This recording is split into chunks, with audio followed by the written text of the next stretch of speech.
Well, hello, everybody. Good evening, good afternoon, whichever you prefer. We want to welcome you to this impactful and important conversation called Faith and Blue. This is a community event that is sponsored by our Arlington Police Department, and we are privileged here at the Cornerstone Baptist Church to be hosting this wonderful conversation with you all today. My name is Al Curley. I am the pastor of youth and young adults here at the Cornerstone Church, and I am joined by such a wonderful panel of guests, qualified representatives of the community, those who protect and serve us, and also those who are simply a part of the community, whether it be part of the educational system of our community or just part of the citizens' body that makes up our community.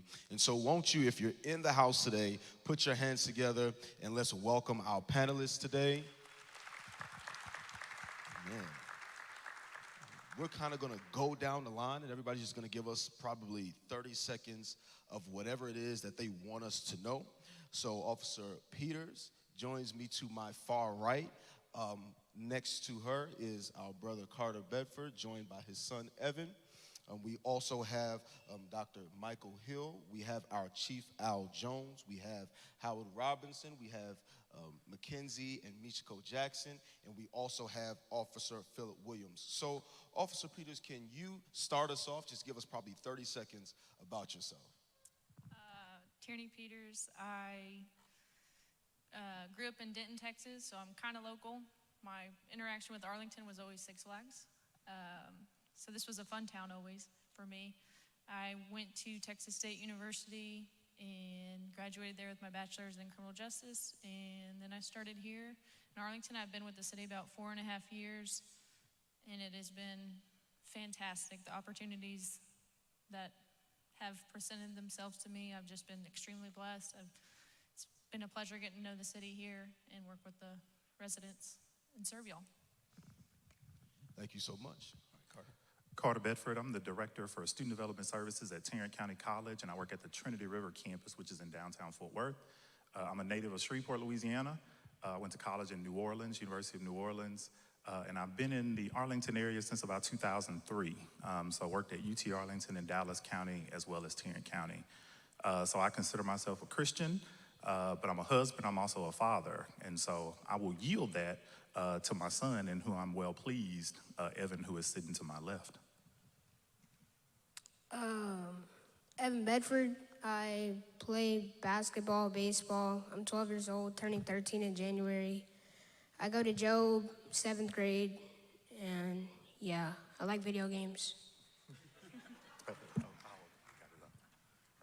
Michael Hill, Assistant Superintendent for Schools here in Arlington ISD. I'm a Louisiana native, Grambling State University, former high school teacher, high school assistant principal, high school principal, and I'm serving in the role of assistant superintendent overseeing the operations side of the district here in Arlington. I'm also a local resident, and I have a child in school here in AISD as well, so pleasure to be here.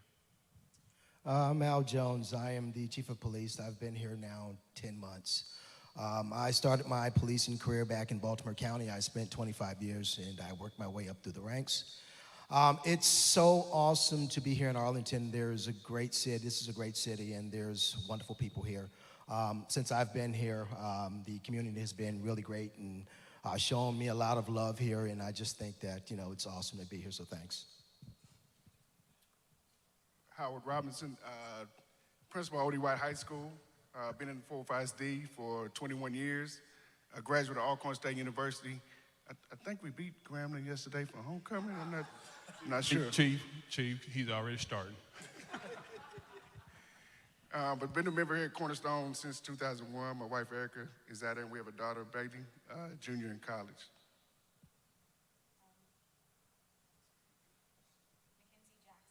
Mackenzie Jackson. I'm 18 years old. I go to Legacy. I'm a senior. I spend most of my week in drill team.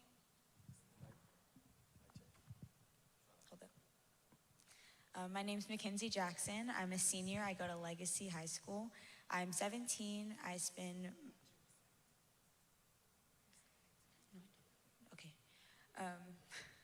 most of my week in drill team. I'm the JV captain, and I'm the varsity vet.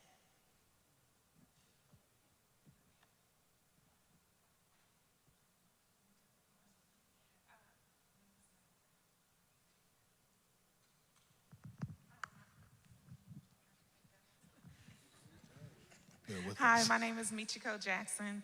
I am a realtor here in Dallas-Fort Worth. I am in Mansfield, Texas. My daughter is in MISD schools as well. And I'm a former APD employee, so I'm guessing that's why they wrangled me up here. But I'm happy to be here and excited to learn what's going to happen tonight. Good afternoon. I'm Philip Williams. I'm a homicide detective with the City of Arlington.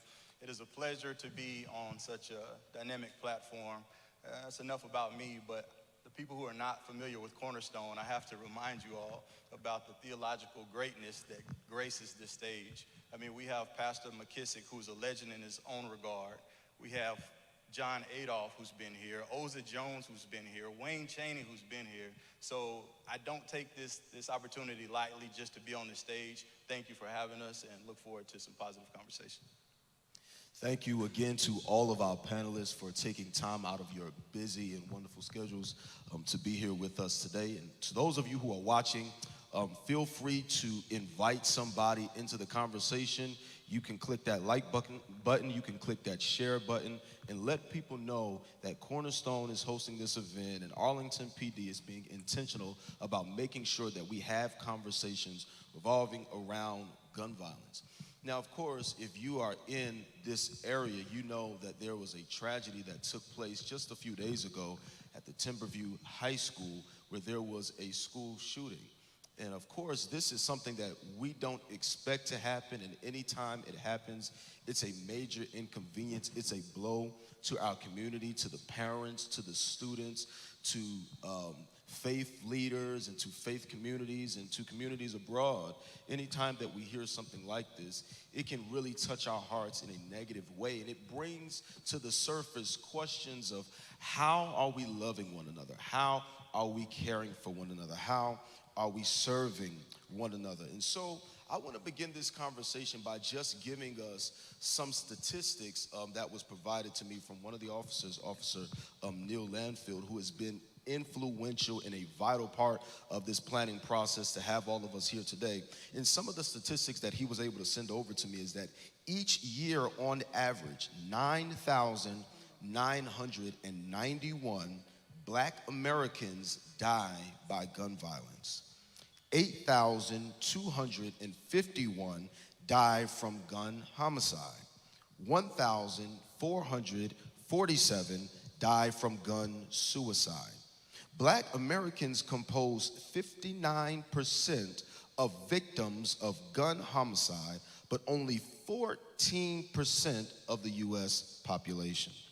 Black Americans experience 8 times as many gun homicides as white Americans. Black children and teens, that is ages 1 through 17, are 3 times more likely to be killed with a gun than their white peers.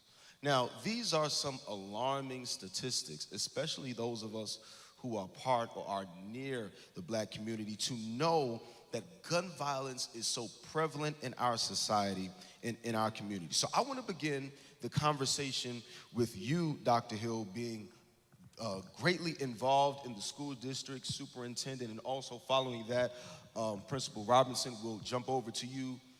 How do instances like this impact our educational institutions, and what can we do as a part of our educational institutions to support, or as leaders and administrators, what are things that we can do to ensure that we reduce these statistics? We'll start with you, Dr. Hill. And thank you. That's a very broad question, but it deserves a broad response. And so gun violence impacts schools in every way that you can think, and then ways that you don't even think of. The obvious of you've got a victim and a perpetrator, and those lives potentially are changed forever. You've also got friends and families and teachers and others that are in that school that are just as negatively impacted by gun violence. That's the actual physical impact that you see. But what we don't see is the emotional impact that such acts have on those that are in the schools. Emotionally, it has a great toll on students. It has a toll on parents. I had a parent ask me the other day, how can I, in confidence, send my child back to school? That's an emotional tear on a parent. Emotionally, it tears our teachers down. We hire teachers to educate young people. And thinking about, will this be in my classroom? Will this be in my school? That's the impact that it has not only on the students, but the teachers and the entire thing. And so you asked, the second part of that is how do you address that? I think forums like this, because we're all fooling ourselves if we think that gun violence is a parent issue only. We're fooling ourselves if we think it's a school district issue only. We're fooling ourselves if we think it's a police issue only. I think forums like this really set the stage and continue to be the opportunity for improvement in this area. So, Thank you. Yeah, being the principal of school, we're charged with one thing. Number one thing is school safety, and then teaching and learning. So if the teachers and the students don't feel safe, there's no teaching and learning that's going to take place. And gun violence now, if you back up 10, 15 years ago, we wouldn't even really be having this conversation at the level we are now. And every year we give a survey to our stakeholders, to students, to parents, teachers. And two things that came alarming 2 years ago before COVID hit and kind of shut us down. Do you think do we have weapons on our campus? And the survey came back alarming that they thought there were weapons on our campus on a regular basis. And not all could be guns, it could be knives, it could be whatever, but that was something that data showed, like, we need to do something different. People feel like we have weapons on our campus on a consistent basis. How do we combat that? Like you said, it's no one thing. When we're not dealing with a lean on me school, we're gonna chain the doors up, like Joe Clark. We legally can't do that. But what I'm seeing is the lack of conflict resolution, amongst our students. They lack that, and on down the line. So that things go wrong, they don't know how to deal with it. Individually or with their group. One of the things we talked about this morning in Sunday school class and Pastor mentioned as well, like, who's in your circle? Who's around you? Right. And so right now, the circle is not the one that's going to pull you back, that's going to stop you from getting into the mess. Now they're going to say, man, you need to go on and step up. Don't get punked. So there's really a less value of conflict resolution going on amongst our students. And so for us as a school, we had to figure out how can we do that? How can we teach our kids, our students, conflict resolution? And on a bigger scale is relationships with the students and with the parents. So the stronger relation that we have with the parents, the long relation we have with the students, then when issues they feel safe to come talk to somebody about it. And if we don't have that, you're never going to know and be preventive on when those issues you never knew that's going to happen. She could be carrying something on and nobody even knew. But if we have a relationship with her teachers or with administrators, or the parents have a relationship with us, then they can say, hey, here's a problem. And now it's up on us to react and kind of, stomp out that issue that's going on. Thank you so much, Dr. Hill and Brother Robinson, for those helpful insights. Brother Robinson, you mentioned something that I think is important. You mentioned relationship and the different levels and dynamics of that relationship. There has to be relationship with the administrators and the teachers and even the students and the parents and even the educational systems and our police systems as well. So I want to throw this question to our actual youth. So that would be Mackenzie and Evan, who I'm so honored because they're a part of our youth ministry here at Cornerstone, for them to be so brave to be up here with us today. We've been talking about, there was a session this past summer in a series that we had about the Beatitudes, and we know one of the Beatitudes, Jesus says in Matthew 5:9, blessed are the peacemakers, for they will be the children of God, right? And so I want to ask you both, what does it mean to you to be a peacemaker first? And then the second part, I'll come back and I'll ask it again, is how do you think you can be a peacemaker in your schools and with your friend circle? So I'm going to start with you, Evan, and then I'm going to jump over to you, Mackenzie. I think I can be a peacemaker by being kind, because being kind is very key, especially with what happened. I think that being a peacemaker means caring about others. Don't be rude for no reason. So, yeah. Thank you. Mackenzie?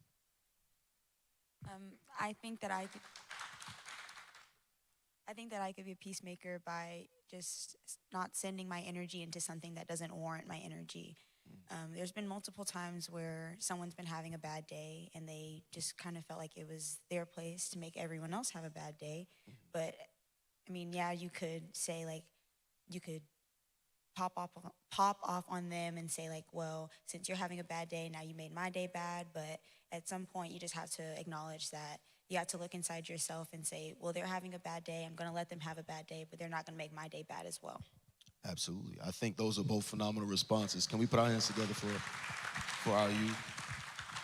You know, hearing that, and we're going to definitely get to our officers in a moment, but in hearing that, parents, I want to bring you in on this conversation, and I want to ask you, what kind of conversations should parents be having if they haven't been having them?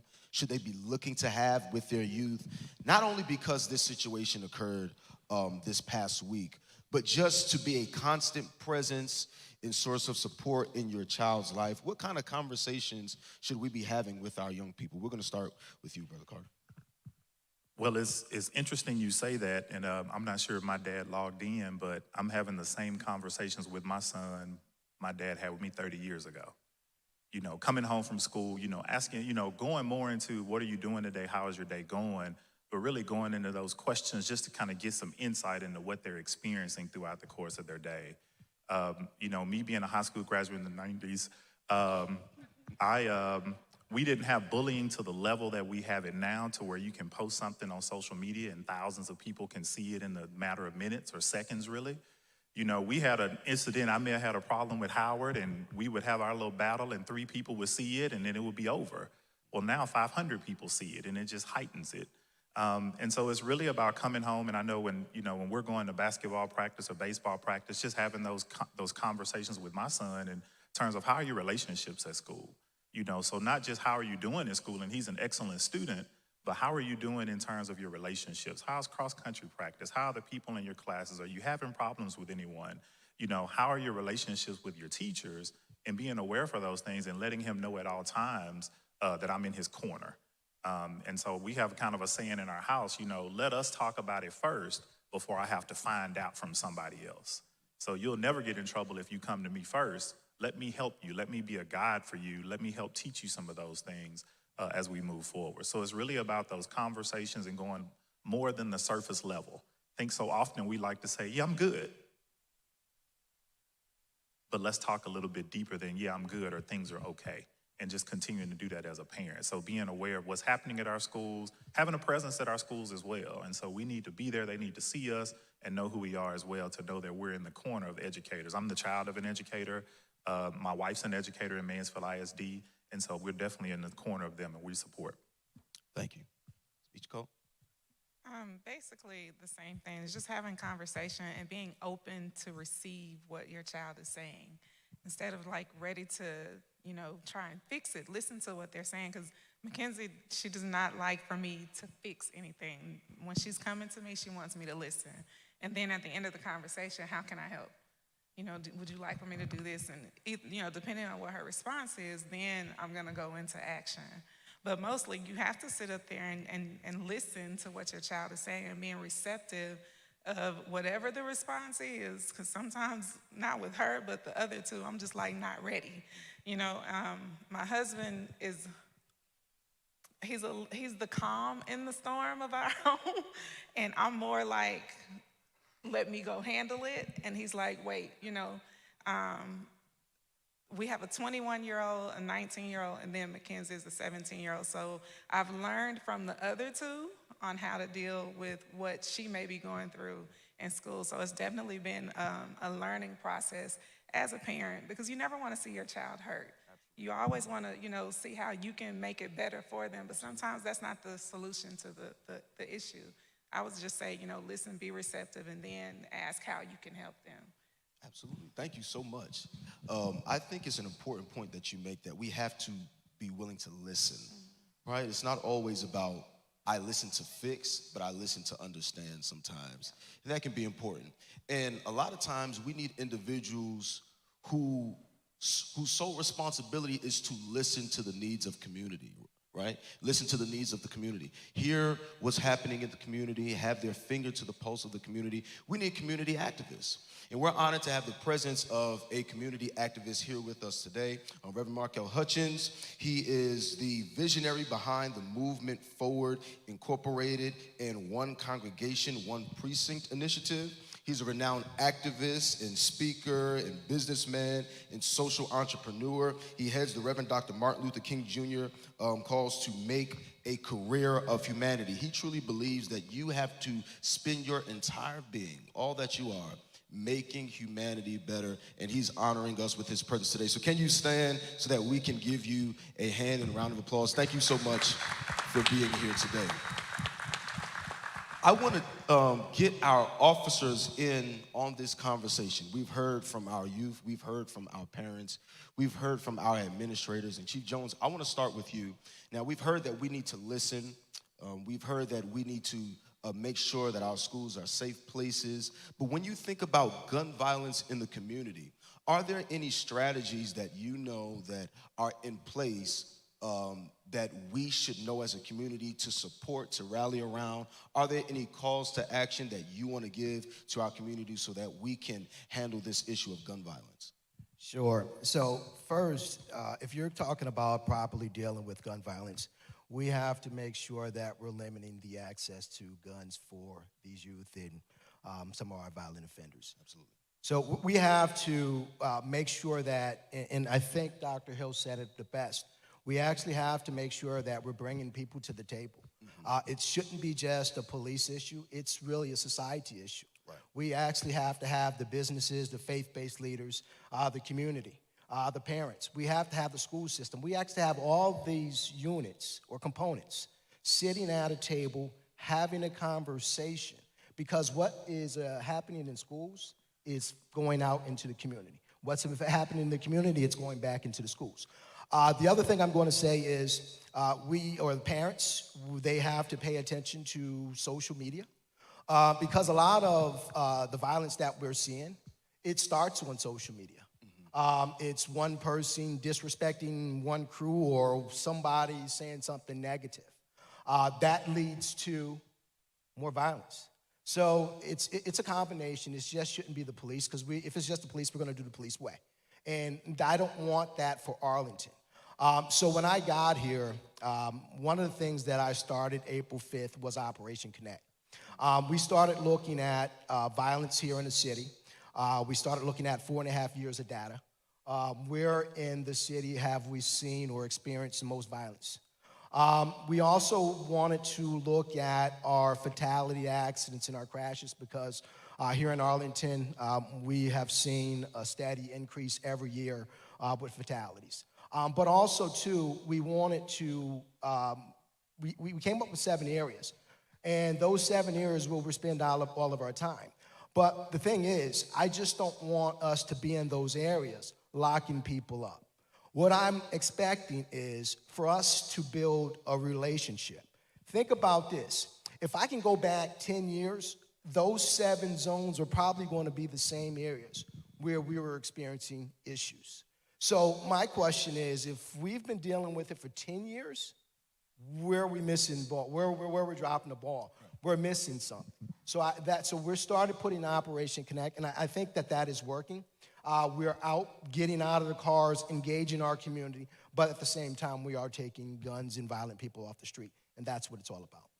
Thank you so much, Chief Jones. If you're just now joining us, this is a Faith and Blue community event sponsored by our Arlington Police Department, a few of which are represented on this stage. We want you to like, we want you to share, because this conversation is one that is greatly needed in our community. We've just heard from our Chief Al Jones, and now I want to throw it over to you, Officer Peters. You have great experience in this area of gun violence in communities in Arlington. So I want to ask you a question. How has the topic of youth and gun violence impacted your professional life?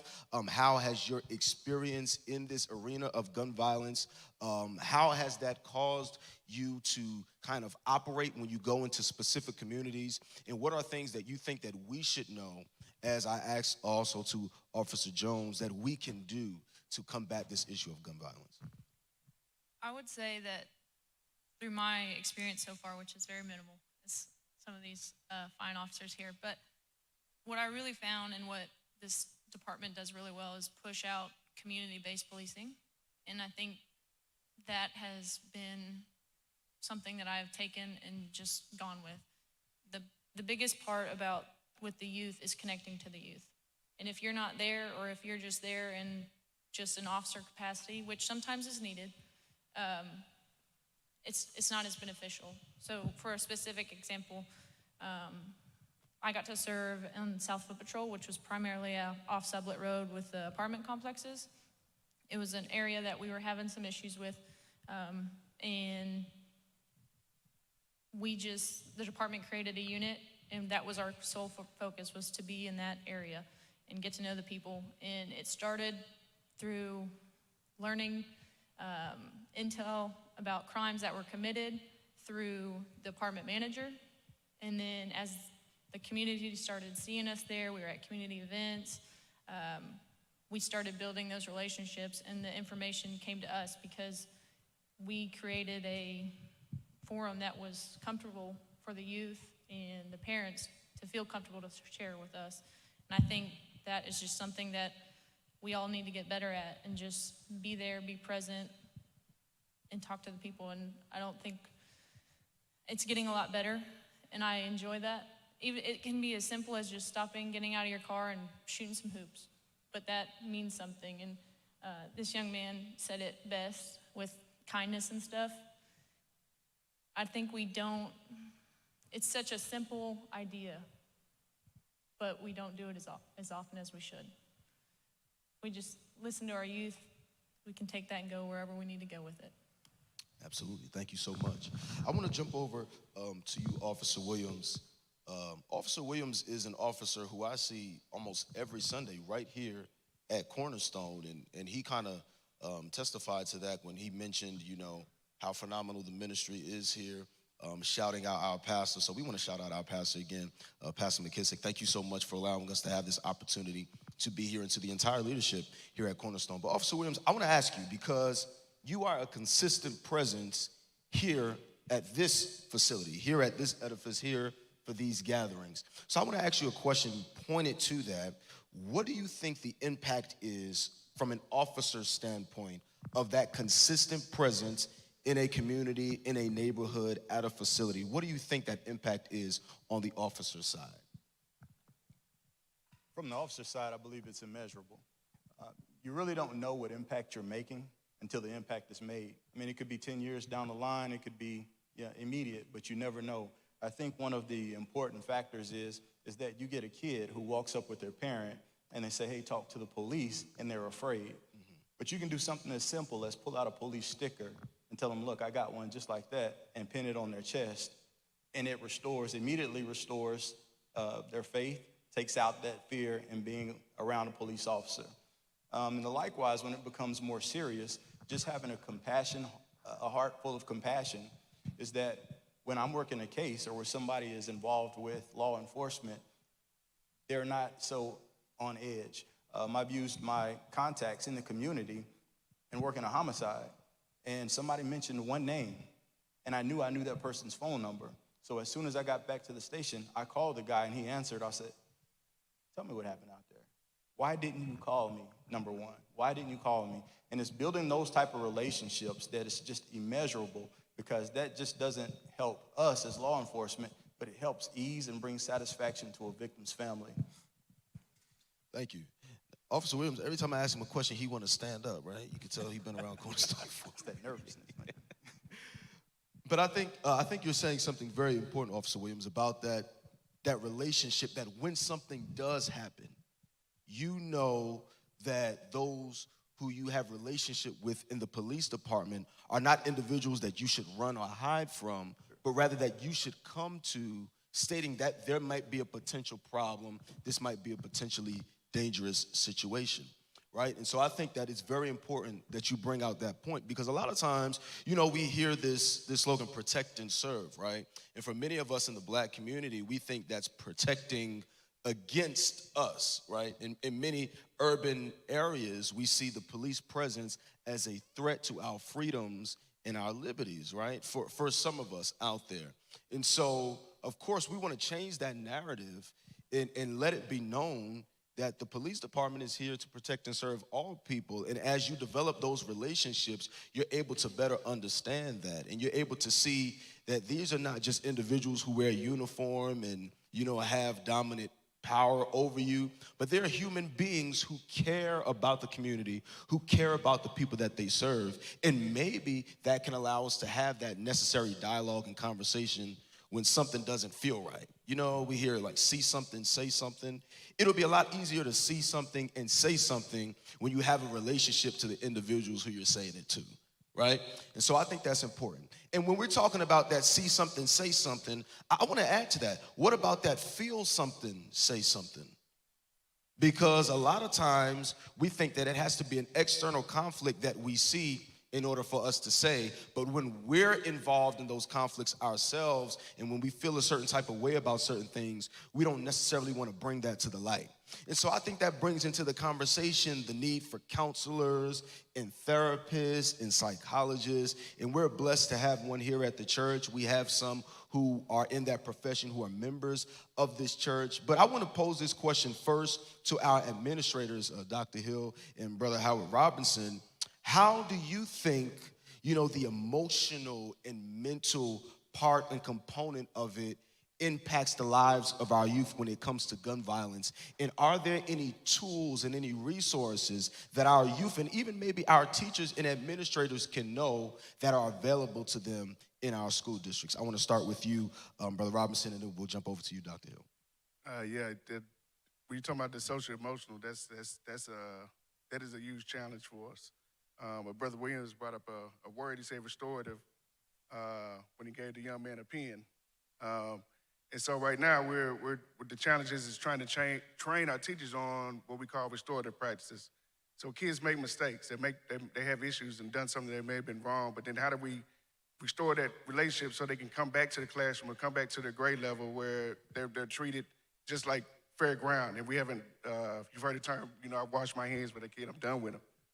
But so now we have to, they've made a mistake, but how can we bring them back in?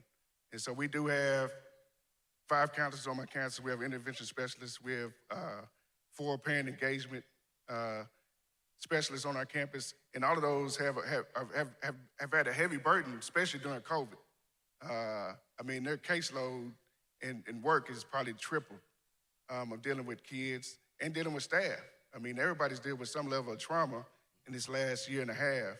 That's not a kid issue, it's an adult issue as well. And so we really need more, on our campus to help process with this.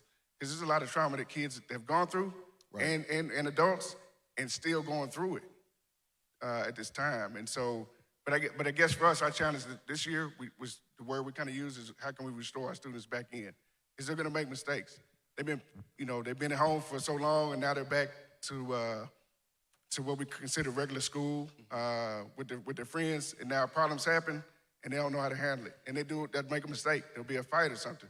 So, Howard had a fight, but how do we restore them back in? And everybody's not really trained on that and how to bring them back in without, holding a grudge against them. So restorative is a big thing that we're challenged with on our campus this year is how can we restore our students back into the fold? Thank you so much. Before we jump over to you, Dr. Hill, I want to let it be known to all of our viewers and even those who are in person today that you can text questions if you have questions for our officers and if you have questions for our administrators. And even if you're a parent and from a parental perspective, or even if you're a young person, doesn't matter how young you are, you might have some questions around these matters of gun violence that you want to pose to our panel. You can text those questions to 817-468-0083. Again, you can text your questions to 817-468-0083. 0083. Okay, I want to pose that same question to you, Dr. Hill, as to what can we do about the emotional and mental component of gun violence in our administrations and in our schools? Yeah, I think it goes back to the same thing I said earlier. It's about building relationships and understanding that there is an emotional impact of gun violence in our schools. When we go through this phase of thinking that it really doesn't impact us, I think that's a big mistake. We saw what happened last week. That had an emotional impact not just on the MISD community, but every school community and every kid within this area. And so understanding that and taking time to put the algebra and the English on the back burner and just really get down to understanding what these kids need to try to recover and be restored from that incident. We just got to take time and understand and work toward the common goal of restoring kids. I think that's the big part, is just restoring where those kids are. Absolutely. Thank you so much. Okay, Carter, you wanted to jump in on this conversation? Yeah, Brother Curley, as a community college educator, we see school shootings at the university and college level as well. You know, we saw something with Dallas County several years ago. There have actually been a couple in Dallas County in the last couple of years, and we all remember Virginia Tech, which changed the way colleges and universities respond. One thing I want to encourage students, faculty, staff, parents to do is when you see something, report those issues. So at Tarrant County College, we have a tccd/edu/.edu/incident report where you can submit anything that you see on campus that makes you feel uncomfortable. And those are the type of information and details that we need at our K through 12 institutions, our community colleges, our universities. We need to kind of be able to pinpoint those things when they're small before they become large. And so, you know, I don't know all the details with the most recent thing, but there are rumors that there were small things that were happening. And if we know some of those small things, maybe that affects the reaction to the larger thing that happens. Maybe we can prevent that before it does happen. And so as an administrator at the college level, I want to encourage people, when you see something, to report those things. And I know we're all worried about being considered the snitch or whatever it may be, but you being that reporter may actually save someone's life. And so when we see those things, report. And then the last piece is encourage our peers to utilize resources. So there's always been a stigma, especially in the African-American community, where I don't want to go to counseling and I don't want to get help. No, we need to go to counseling. We need to get help. We need to get those things out of us. We need to get those things that are bottled in us out so that we don't make those rash decisions in the moment because it's been building up. So please report. Please utilize the services that are there, because if we're not 100%, we can't be 100% for the communities that we live in and that we love. Thank you. Thank you so much. What great responses have we received from our panel today? I want to jump back into the conversation, pulling our officers into the conversation. I want to start with you, Officer Jones, jumping right into the vein that we're already in, dealing with mental and emotional health and the importance of therapists, psychologists, psychiatrists, and mental health professionals. From an officer's standpoint, from the police department's position, what do you think can be done, or what has been done in the department regarding matters of mental and emotional health? How do individuals who find themselves, you know, being arrested or involved in matters of gun violence, what kind of support can they get from our police department? So we here in Arlington, we have a great victim service providers here within the agency who, anytime there is any type of criminal incident that has some type of violent component to it, our victim services are out there meeting with the victims. Sometimes they may even have to meet with the suspect if they make some type of comments. We also have here, and I'm so excited that we're actually moving towards it, a behavioral health unit. We're going to have 4 officers, 4 clinicians that are going to be partnered up and going to all of these mental health service component calls. I think that's going to be awesome for the city. We are going to be able to identify these people in the community that have those issues so that we can actually provide them or get them the systems that they need. And I think that, when you combine all of those different things together, that's when you start really making an impact on mental health. And just thinking about it from the officer standpoint, we do a lot for our officers too, but just think about it. We're responding to these violent situations, whether it's someone who is shot or just take for this school situation. We are parents too. We have kids in school. We're concerned, just like every other parent is, about sending their kid to those, into school and making sure that they're safe. So when something happens like that, it affects us. So we actually have, for our agency, which is a blue chip program, our officers can go out to seek treatment anonymously, because that's what it's really about. We want to make sure that they're getting it, and I don't care how they're getting it, but I just want to make sure that they're actually seeking some type of treatment if they need it. And through this blue chip program and our peer support program, I think that we are actually having a great impact on our officers' mental wellness as well.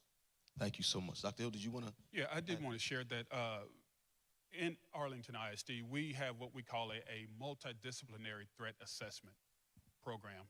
And that is any time that these threats come to the schools, whatever it be, a fight, gun violence, gunplay, or whatever, we are attacking that through 3 different avenues. One, of course, the school, the administrative piece of it, making sure that the issue is addressed, the threat is received and investigated, and appropriate discipline is taking place. And then 2, with the police department, we have, it's an actual partnership with APD, and we meet on a regular basis to assess these. But then I think the biggest part of it, with regard to your question, is Tarrant County MHMR. And that's a part of that threat assessment as well, is not only holding the kid accountable for what he or she did, but getting him or her that mental assistance that they may need to say, okay, why did you do this? And really taking it to that level of truly understanding. Now, there's going to be accountability, but it's not all about accountability. It's about providing the supports where they're necessary. So I just wanted to share that that's a part of any of these threats that we receive. Thank you so much. I think it's important what both of you have said. It shows that there has been thought. It shows that there has not only been thought, but there has been action behind, okay, what do we do on the mental and emotional side when we have these traumatic events? I want to open up the conversation again. I want to invite you in, Officer Peters, to kind of give some insight as to what impact you have seen gun violence play out in specific communities, how much youth gun violence intersect with gangs and homicides in Arlington. If you have any knowledge of that, what insight can you give us to that? How should we prepare ourselves? And what can we be telling our youth who are watching right now, who are feeling the pressure of gangs in their schools or in their communities? What can you say to that? And then following that, we're gonna jump over to you, Ms. Michiko Jackson, to kind of give some insight to what conversations you may have about gun violence and gangs with your children. Gun violence is all around us, and it's hand in hand with social media, gangs, the schools. The biggest thing I think that we can do is monitor. And it's teamwork makes the dream work. I know it's cliche, but it really is true. It's parents, teachers, schools, officers, friends. If you see something, we need to know about it so we can handle it. Guns are unfortunately passed around like candy sometimes on social media. That's mainly what my unit does. I'm in the gang unit, and we kind of work hand in hand with the homicide unit, because a lot of these people kind of go through the system, and there's been proactive help, but sometimes that's just not enough. We just really gotta be unified in our approach and how we handle this. And I think if we can go through the community more and create positive relationships, maybe we'll be more in the know on the back end, and so we can get ahead of it. If that makes sense. Absolutely. Thank you. All right, Ms. Jackson, do you have anything that you would say to a young person from a parental perspective who you know is now hearing things about gun violence, and they've seen gangs in the community, and they might be enticed by some of it, knowing that it's, you on that fine line. What would you say to a young person? What maybe have you said to your children in regards to these matters? I do have a 21-year-old son, and we have had a conversation about gun violence simply because he's a boy, and I am concerned about, what may happen if you get mixed up in the wrong crowd. And the conversation that my husband and all of us had was, you have to think before you, not that he was, interested in it, but I wanted to know, I asked questions. What do you think about guns? How do you think that they're used, to protect yourself, or what are your thoughts about it? And my husband actually had a deeper conversation with him about it because I'm, again, the more passionate one. And my son's response was, yeah, if used properly, then yes, it would be okay to have one as to protect myself.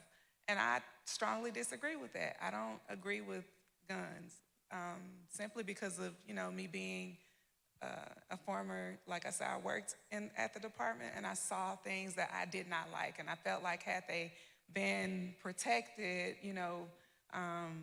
then certain people wouldn't have gotten into situations that they were in with guns. So long story short, I believe that if we have conversations with our children, see where their mind frames are about it, then maybe perhaps some of these things can be prevented, but your child is gonna do what they wanna do regardless. You can raise them right and do everything that you think that you can possibly do to protect them from guns, from drugs, from whatever the case may be. They're still gonna do what they want to do. But I think as long as you have a conversation and you're seeking to understand and not just ready to pounce on them, then perhaps you can prevent some of the things that happen from happening. Absolutely. Now, what you touch on is access to guns. That's part of what you just mentioned. So, Chief Jones, I'm going to bring you in on this. And this question is coming from our audience. Remember, if you have a question, you can text 817-468-0083 with your question, and we'll do our best to pose those to our panel. So one of the questions that came in from one of our viewers is mentioning our youth's access to guns. What are some steps that we can take as gun owners to limit that access? I love that question. I have been going, since I've been here in Texas, and what I've always said is everybody has guns in Texas, and I don't have an issue with that. What I have an issue is that the owners who have the responsibility to have guns and they're able to have them, they don't properly secure their guns. What I can tell you since I've been here is I noticed that a lot of community members who are gun owners leave their gun in their car under their seat with the door unlocked. And it's only inviting for some of these some of the young kids who have the intent to actually go out and find guns. They'll go down the street and pull door handles, and next thing you know, there is a gun. Once that they're able to get a gun from there. The other thing is that they're passing guns from friend to friend to friend. What I can tell you is if there is a shooting in Arlington with one gun, I can tell you about 60 days later that gun is going to be used again because they pass it from person to person to person. The other thing I'm going to say is parents, please, please, please pay attention to your kids' social media, because a lot of these kids that are out there, the trigger pullers, are going online, going on Facebook, going on Twitter, and posting pictures of them with their guns.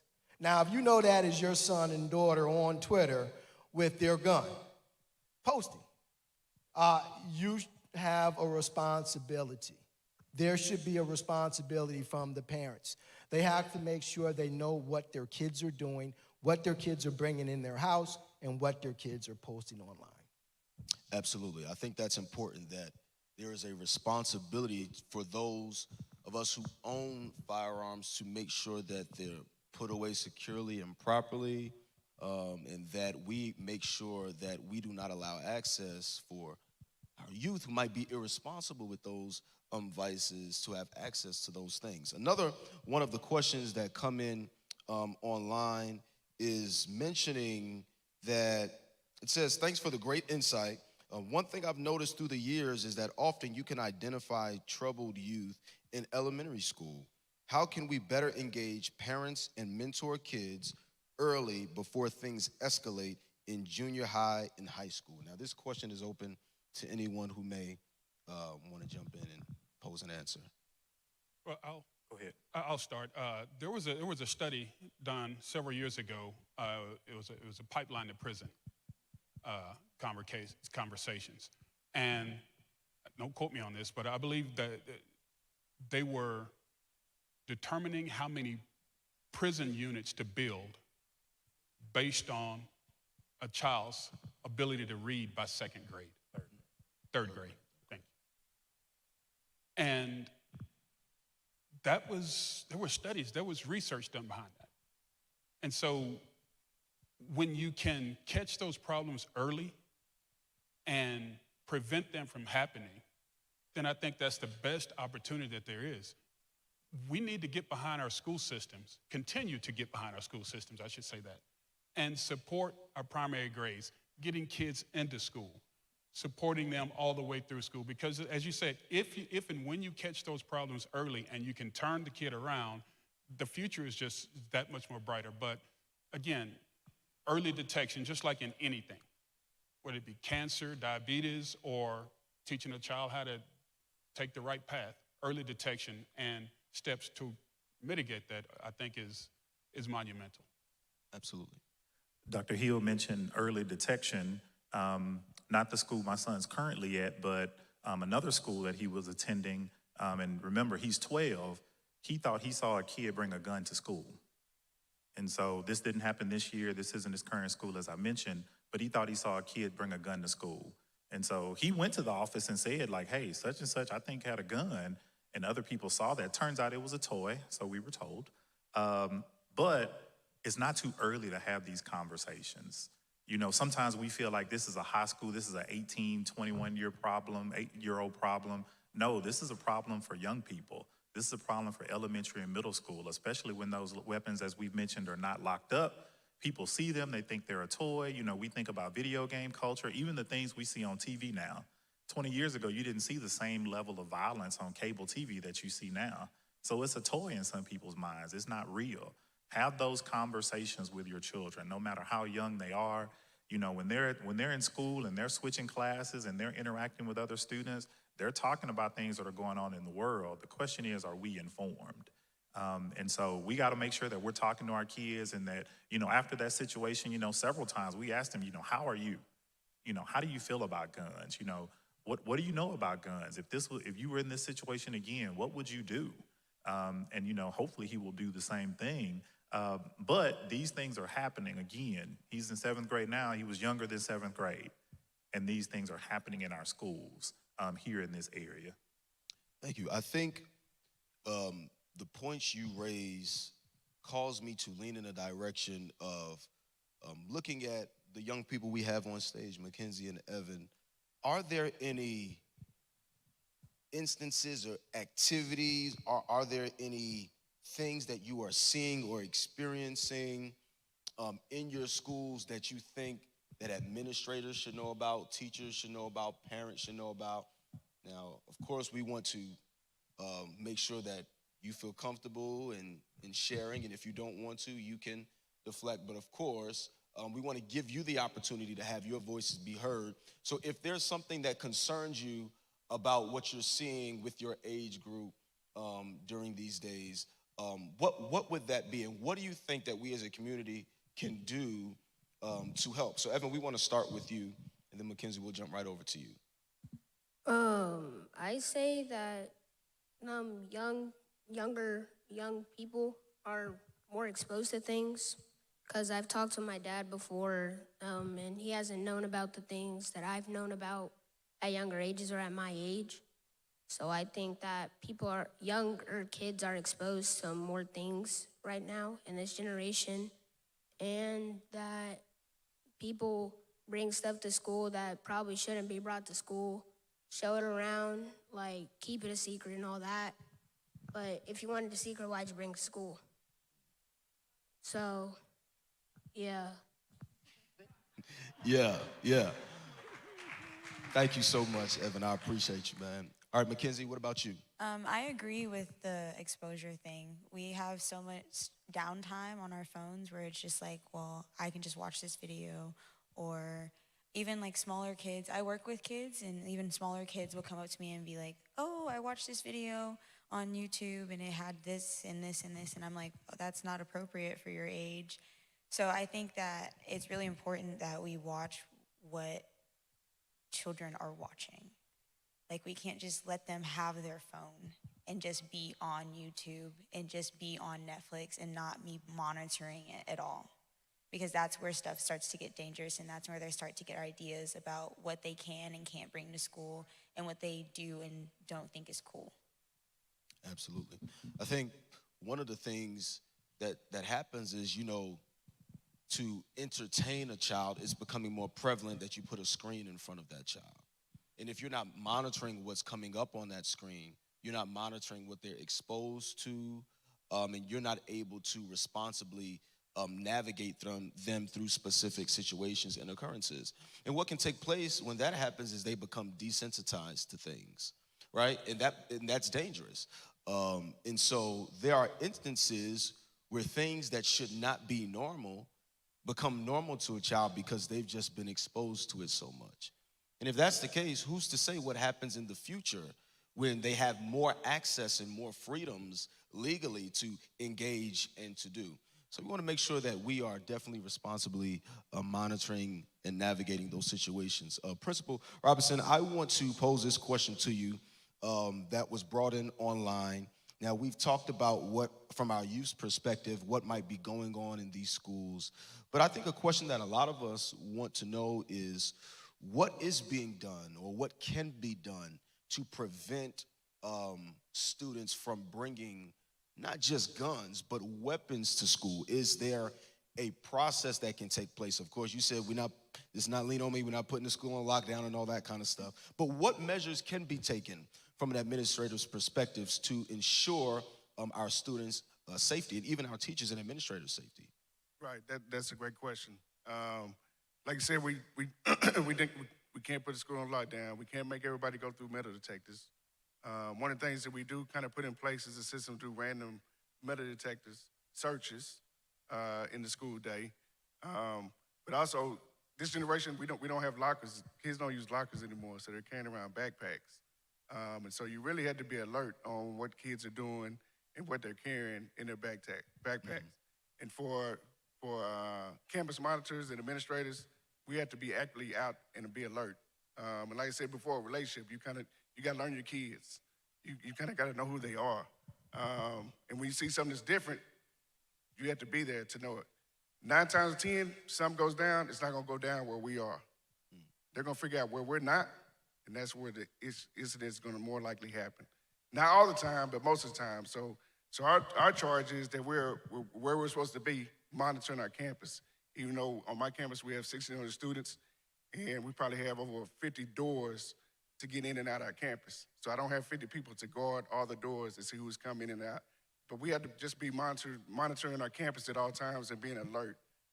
But then again, relationship with the students. When they see something that's happened, like Evan did and went to the office and told, when you have a relationship with the students, they're going to inform somebody that something has happened, or somebody has brought a weapon on the campus, which has happened on my campus. Somebody immediately let us know that they thought they saw a weapon on campus, which made us go on lockdown.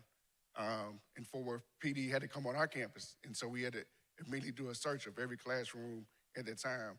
But that is a challenge because we can't guard every door. So it really goes on to us to being out and being visible and monitoring what's going on because, again, I gotta speak from my experience in my campus. When stuff happens, it happens when we're not monitoring. They'll figure it out. It could be at the back of the school because they know we weren't monitoring there. So they plan these fights and stuff on social media, on fights. It's gonna go down. So they plan it to go down where they think we're not gonna be. And so that puts it on us to be more proactive to make sure, are we covering our ground and covering our space at all times, before school, during school, and after school. So that is the challenge. But that is the charge, because again, my number one responsibility is to make sure the school is safe. Absolutely. Principal Robinson, I want to stay with you for a moment. A question came in online. Says, it seems like most school shootings start when a student has easy access to a parent's weapon. Is there any thought to having gun safety training in schools for parents of students? And this question can also be answered by one of our officers from a police department standpoint as well. So yeah, so training with parents is one of our high priorities.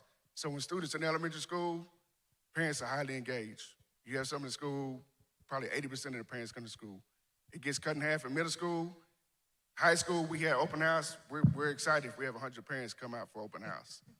You know what I mean? So this year, we've used our resources. We're paying for 4 family and parent engagement specialists on our campus, because we need our parents to be engaged. We need to train them on the things of how to watch what you're saying, watching what our kids are, and being engaged with their kids. Even though they're 14, 15, 16, 17, and now 18, you can't let them have that much freedom. And so that is a charge that we've dedicated on our campus to spend those resources to pay for more salaries that we wouldn't have. And so our charge is to get our parents back engaged and train them on those things so they can be engaged. What's happening on the school, and what are some signs to look out for their students, social, emotional, grades, behavior, and what do they do about it? And so just the other day, we had an incident where a kid, I don't even know what he did, but the mother went old school with the belt. And it's a true story. So my boss was with me, my director was sitting there with me, and he's like, Robinson, what's going on? And my minister had already texted me and told me what was going on. And so I just said, hey, man, it's just a mother going old school, correcting her son for making poor decisions. And this is how it is. I'm not going to, I can't witness it. If I witness, I have to do, but that goes to some certain type of parenting, right? But I'm not saying this engagement that we all need to do in school. That's not my point. But to answer your question, our charge is to train our parents to be back engaged, definitely on the high school level, of what's going on, and making sure that they do have those conversations, as Michiko and Carter saying, with their parents. A lot of parents just let their kids be free and don't engage with what's going on. I think you also have to have conversations with administrators, the teachers, and the counselors as well. If I see that Mackenzie's struggling in Britlit, then I'm going to contact her teacher and say, what do I need to do on my end to help her, overcome this, instead of just letting her suffer in silence by herself.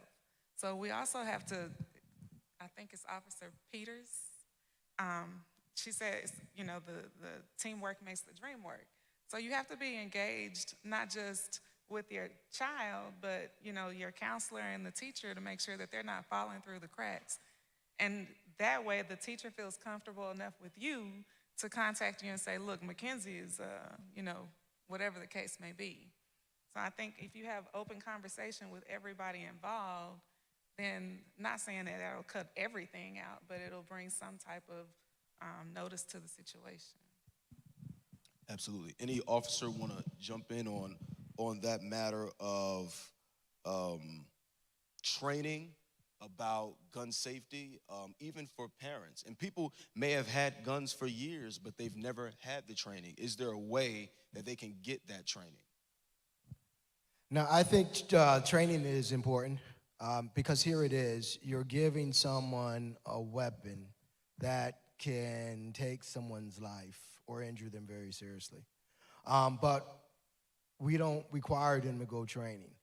Just even with this new open carry law, you can go out if you're 21 years old and you don't have a criminal record and you haven't been proven to have any mental issue. You can go and get a gun, and you don't have to go train on with it.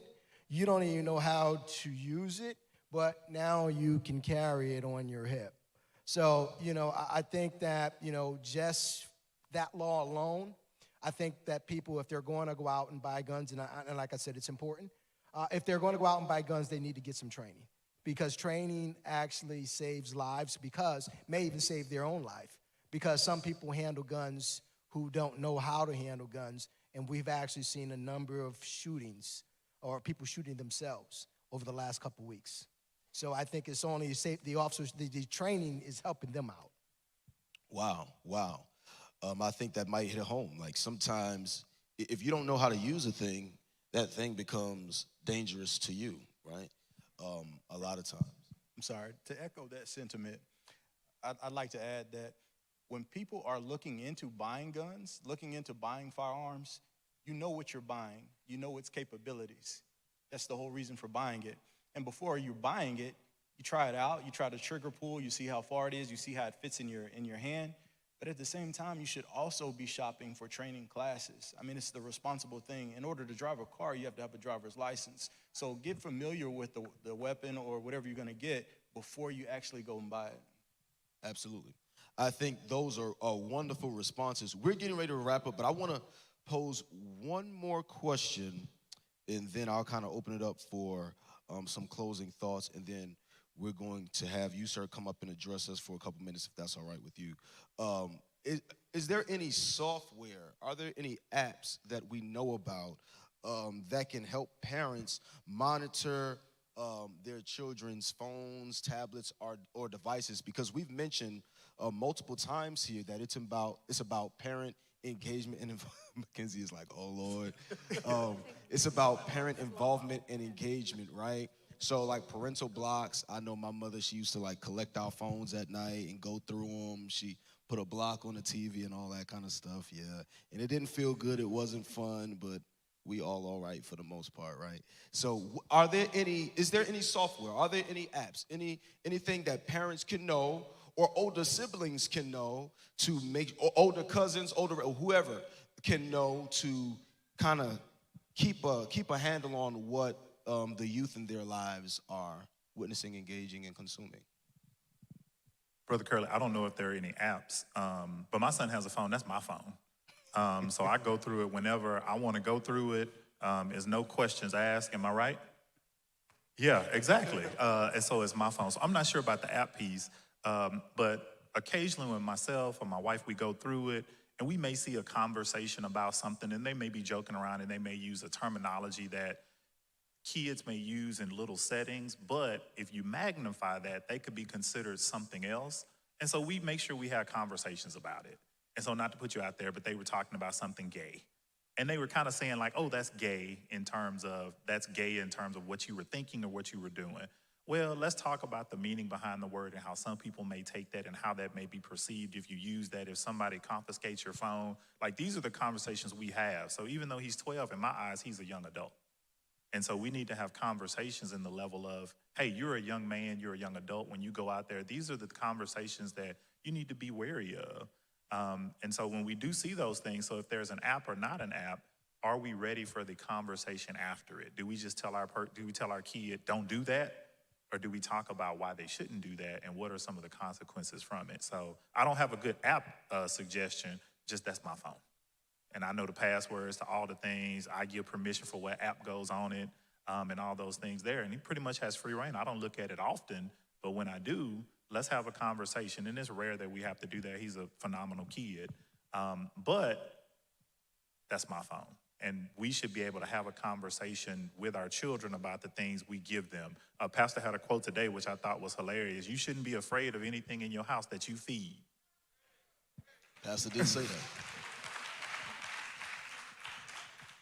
Absolutely. Anybody else want to give a thought to that, or any closing thought that you might want to pose before we get ready to wrap this up? We're going to have Reverend Hutchins come up and address us for a couple minutes, but if anybody wanted to give any closing thoughts, you can do that now.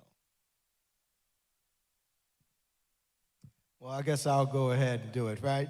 So as we started out in the beginning, and what we talked about is making sure that we have everyone that we need to have a seat at the table. And I'm going to say it again because it's really important.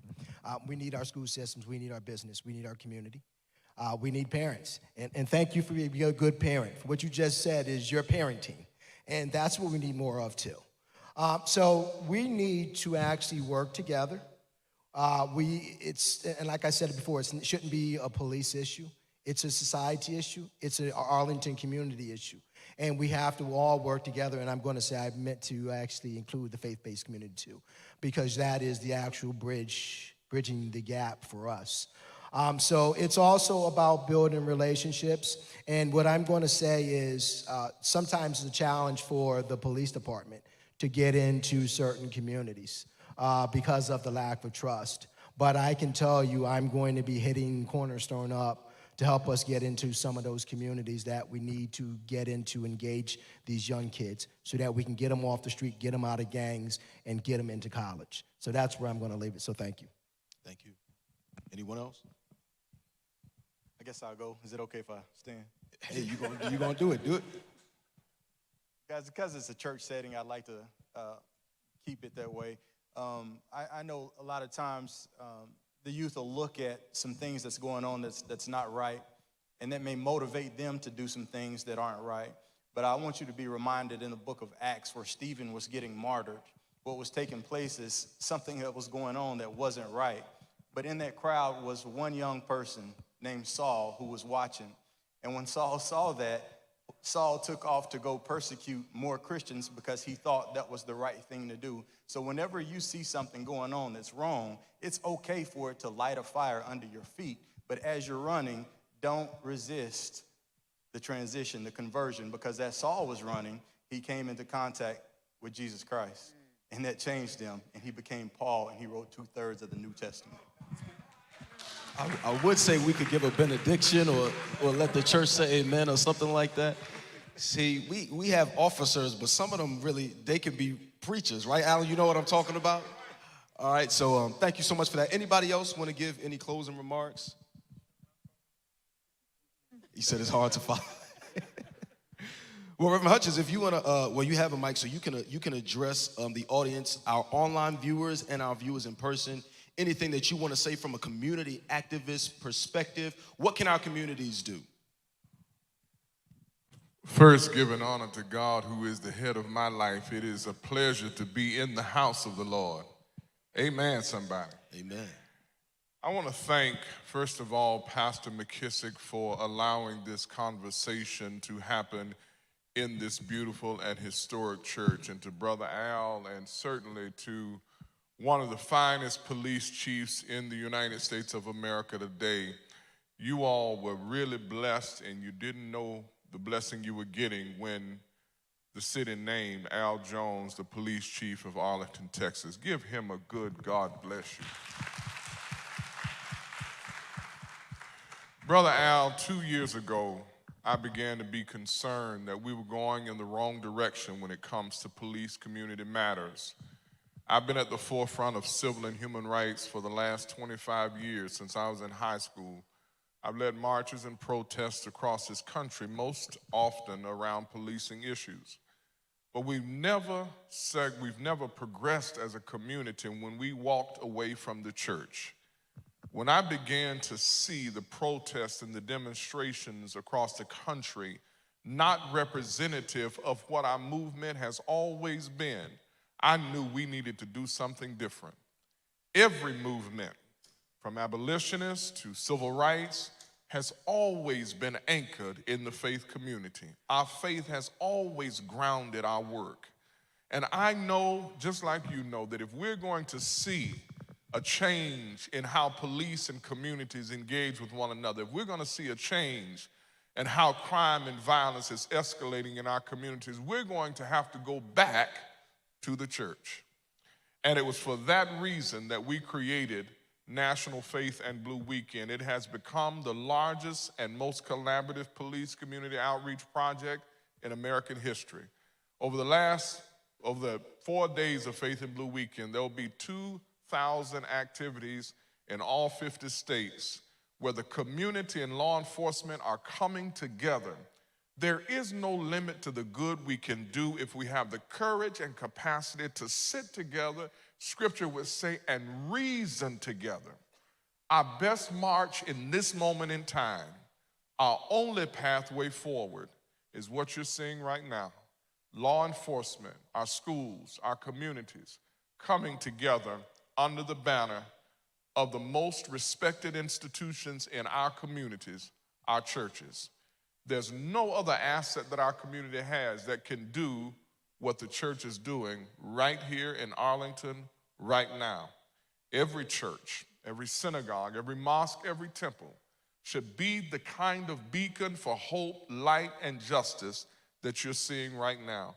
It is just such an honor. I've been, Brother Al, already in 7 states over the last 3 days, and I've got 2 more states to go. I'm leaving now because I've got to speak in Memphis tomorrow morning, but I could not miss an opportunity, given what this community has suffered with under gun violence in recent times. I could not miss the opportunity to join you and see firsthand the work that the Arlington Police Department and the faith community is doing to really make a difference in this community and every community.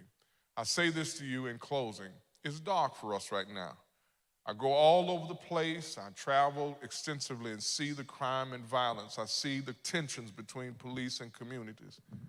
And it looks like oftentimes that we're not going to be able to turn the corner, but we've been in a difficult place before. And there's a scripture that says, if my people who are called by my name would humble themselves and pray and seek my face and turn from their wicked ways, and then I add a little bit to it, and turn to each other and not on each other, then we would hear from heaven. God would forgive our sins. He'll hear our prayer and heal our land. It's healing time. God bless you.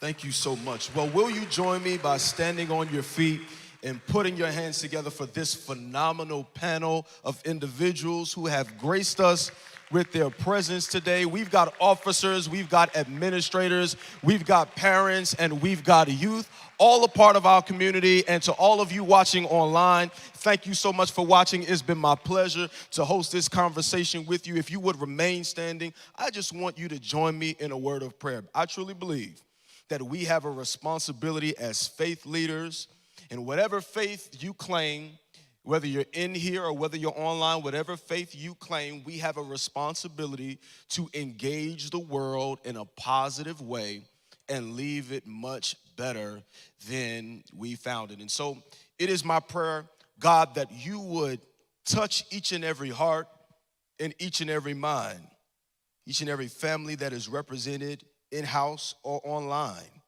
that even as they are sharing this conversation, a much-needed conversation, I pray that you would give them the unction to share it with that young person sitting in their homes. Share it with that person in their homes who they know owns a firearm. Share it with an officer that is a presence in their community. Share it with a faith leader in their community. Share it with an activist in their community. Share it with an administrator, a teacher, a friend, a family member, so that we can be the hands and feet of hope and justice, that this world will not become dark because of our hatred for one another, but that we might shine the light of you, Lord, in our lives and in this world. That it doesn't matter what economic background we come from. It doesn't matter where we are on the social totem pole. We are all human beings. And we should matter to one another just because of that foundational fact. God, let us love each other right. Let us care for each other right. And keep you at the center of our hearts and minds, that you get the glory of our lives. Thank you for hearing us today. And let all of us say, amen. Amen. Thank you so much for joining us. And we pray that you have a wonderful evening and a wonderful week. Lady Mackenzie, are you coming to address us? Coming to address the daughters of Deborah. So as the officers are leaving out, girls, if you will move down front. Mentors for Sons of Daniel, where are you? Okay, boys, find your mentors, but take them out of here because this is girls' territory. So girls, if you will move down front with your mentors, come quickly. It would be great if we could get a picture, huh, Veronica? Yes, girls, run down here. Let's get a picture with Officer Chief Jones, if we can get a picture with you and some of the officers. Ladies, come on, hurry up, hurry up. Whoop, whoop, down front. How you go, baby?